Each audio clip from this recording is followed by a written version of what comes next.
किसी ने क्या खूब कहा है, हार को हराना है तो खुद को मेहनत से जोड़ना पड़ेगा, और अगर अपने सपनों को पूरा करना है तो कंफर्ट जोन छोड़ना पड़ेगा। नमस्कार दोस्तों, मैं करण शर्मा स्वागत करता हूं आपका मेरे YouTube चैनल पे। आज मैं आपको एक कहानी सुनाने वाला हूं, एक ऐसे विद्वान व्यक्ति की जिसने अपने दोस्तों की ज़िंदगी को बिल्कुल बदल के रख दिया। तो दोस्तों आइए हम चलते हैं कहानी की ओर। एक बार एक विद्वान व्यक्ति एक गाँव से गुजर रहा था। अचानक उसे याद आता है कि इस गांव में उसका एक दोस्त भी रहता है। तो वो अपने दोस्त के घर जाता है और देखता है कि उसका दोस्त जो है बहुत ही दरिद्रतापूर्वक स्थिति में है। एक छोटी सी झोपड़ी थी और उस झोपड़ी में रहने वाले 3 दोस्त उसके 3 भाई, उसके दोस्त के 3 भाई थे।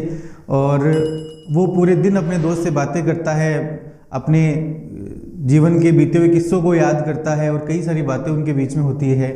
ऐसे करते करते शाम हो जाती है। अब उसका जो दोस्त था वो अपने दोनों भाइयों को इशारा करता है। उसके दोनों भाई जो है उनके आंगन में जो पीछे की तरफ एक फली का पेड़ लगा हुआ था, उस फली के पेड़ से कुछ फलियां तोड़ते हैं और उनको बेच के और कुछ आटा चावल और दाल वगैरह खरीद के लेके आते हैं। दोस्तों वो जो आटा चावल और दाल वगैरह था वो बहुत कम था, यानी वो 4 आदमियों के लिए पर्याप्त नहीं था। तो यह देखकर एक भाई जो था उसने व्रत का यानी उपवास का बहाना बनाया और एक भाई ने पेट खराब होने का बहाना बनाया। खाना बन गया था।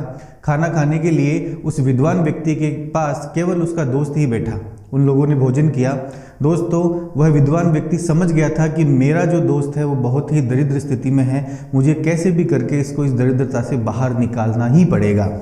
पूरी रात भर वह विद्वान व्यक्ति सो नहीं पाया और अचानक उसके मन में ख्याल आया। उसने कुल्हाड़ी ली और पीछे आंगन में जाके वो जो फली का पेड़ था उस फली के पेड़ को काट डाला और रातों रात वहाँ से चला गया, भाग गया। सुबह वो लोग उठते हैं और देखते हैं कि उनका दोस्त गायब है और फली का पेड़ जो है वो भी कटा हुआ पड़ा है।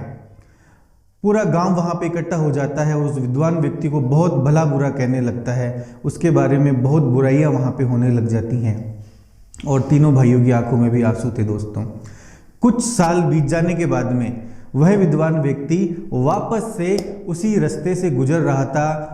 उसको पता था कि मैंने अपने दोस्तों के साथ क्या किया था।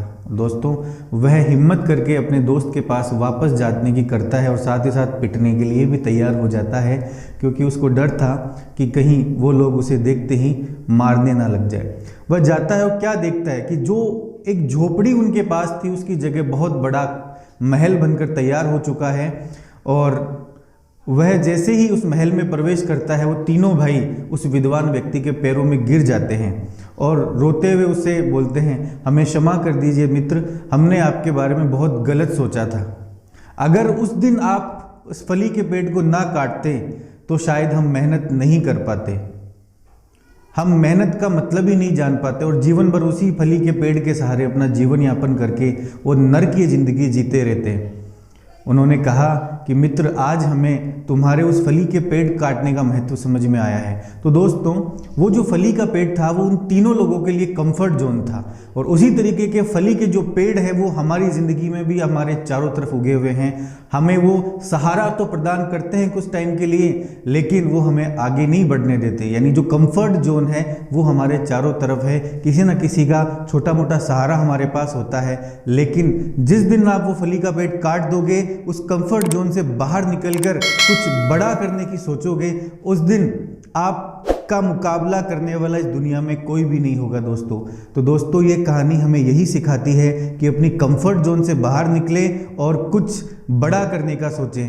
तो दोस्तों आज के बाद अपने कंफर्ट जोन को ख़त्म कीजिए और कर लीजिए दुनिया मुट्ठी में। दोस्तों मेरी इसी तरीके की नई वीडियोस के लिए मेरे चैनल को लाइक कीजिए, शेयर कीजिए, सब्सक्राइब कीजिए और बेल आइकन को भी दबा दीजिएगा।